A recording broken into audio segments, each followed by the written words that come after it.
Assalamualaikum warahmatullahi wabarakatuh. Apa kabar Bapak Ibu dan teman-teman semua?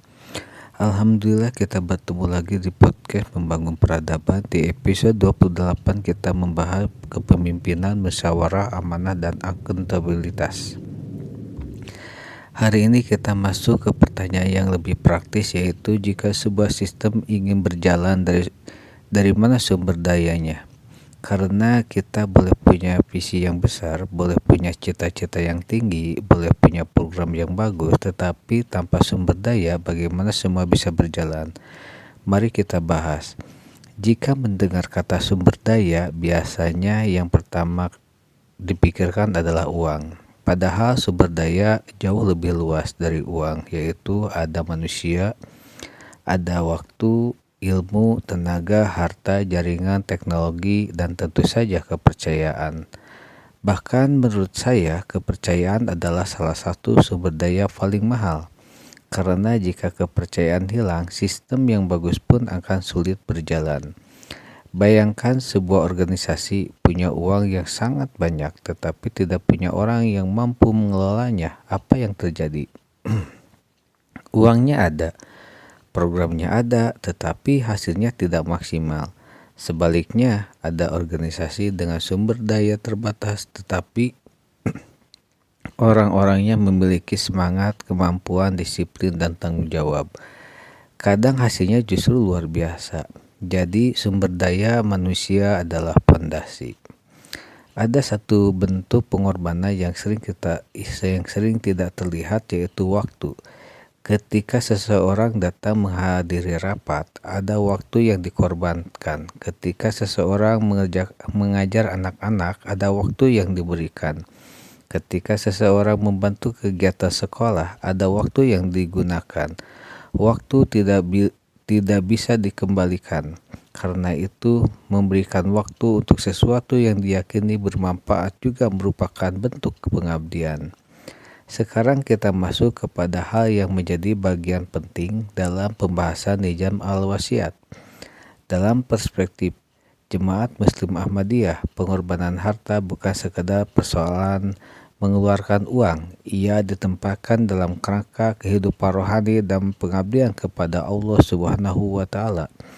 Ini artinya apa? Yang perlu dibangun bukan hanya kemampuan memberi, tetapi sikap terhadap harta.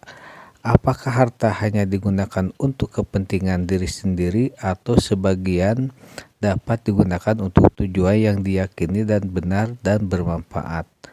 Nah, ini penting. Jika kita berbicara tentang sumber daya, kita juga berbicara tentang amanah. Uang yang dipercayakan kepada organisasi bukan milik pribadi atau pengurus.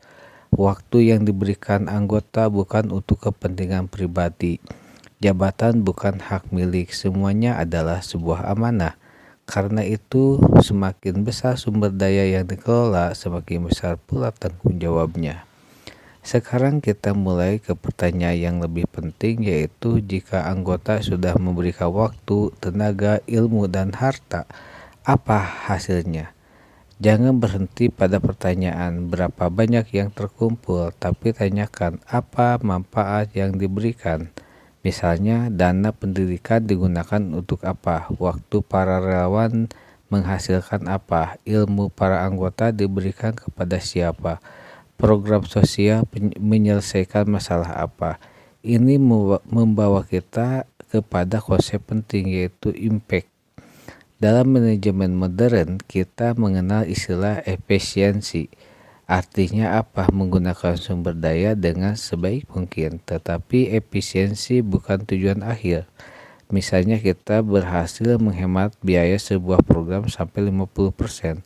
Itu bagus, tetapi jika programnya tidak memberikan manfaat, apa gunanya? Jadi kita membutuhkan dua hal, yaitu efisiensi sumber daya digunakan dengan baik dan efektivitas, tujuan benar-benar tercapai.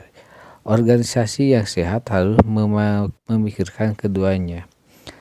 Nah, sekarang kita bisa melihat hubungan yang lebih jelas. Jika al-wasiat dianalisis sebagai sebuah sistem, maka pengorbanan bukan hanya input finansial.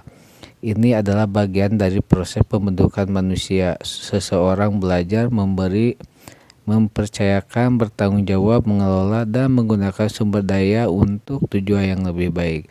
Jadi ada dua hasil sekaligus, yaitu organisasi mendapatkan sumber daya dan individu mendapatkan hasil pengorbanan yang tanggung jawab.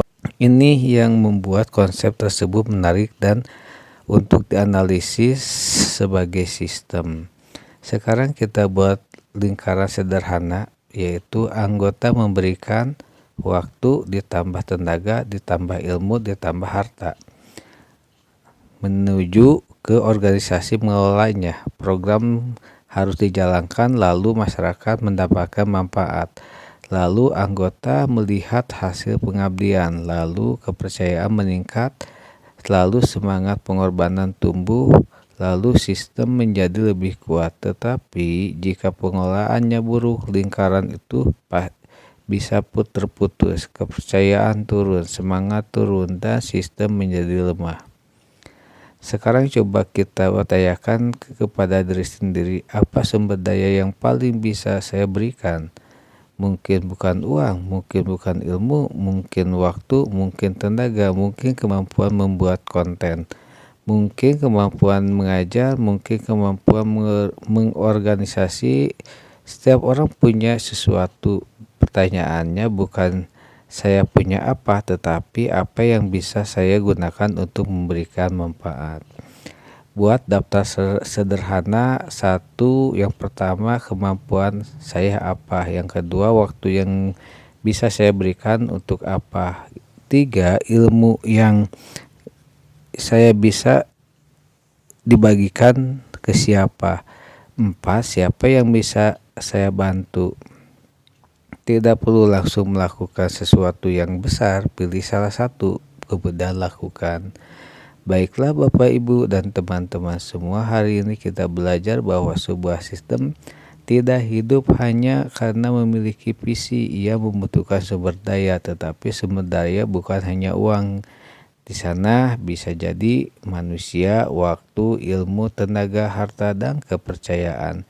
Dengan perspektif Jemaat Muslim Ahmadiyah ini, pengorbanan juga memiliki dimensi rohani, bukan sekedar memberi sesuatu kepada organisasi, tetapi melatih manusia untuk menggunakan apa yang dimilikinya dalam pengabdian kepada Allah Subhanahu wa Ta'ala dan kebaikan. Dan jika sumber daya dikelola dengan amanah, ia harus menghasilkan manfaat nyata. Nah, di episode 30 kita akan sampai pada satu titik penting di seluruh seri ini, yaitu bagaimana sebenarnya Nizam Al-Wasliyah bekerja sebagai sebuah sistem. Kita akan memulai menyatukan semua yang sudah kita bahas, yaitu tujuan menuju manusia, manusia menuju komitmen, komitmen menuju pembinaan, pembinaan menuju pengorbanan, menuju sumber daya, menuju organisasi, menuju kepemimpinan, menuju evaluasi, dan berkelanjutan. Di episode 30 nanti bukan sekadar episode lanjutan, kita akan membuat peta besar sistem Al-Wasliyah. Sampai bertemu di episode 20. Wassalamualaikum warahmatullahi wabarakatuh.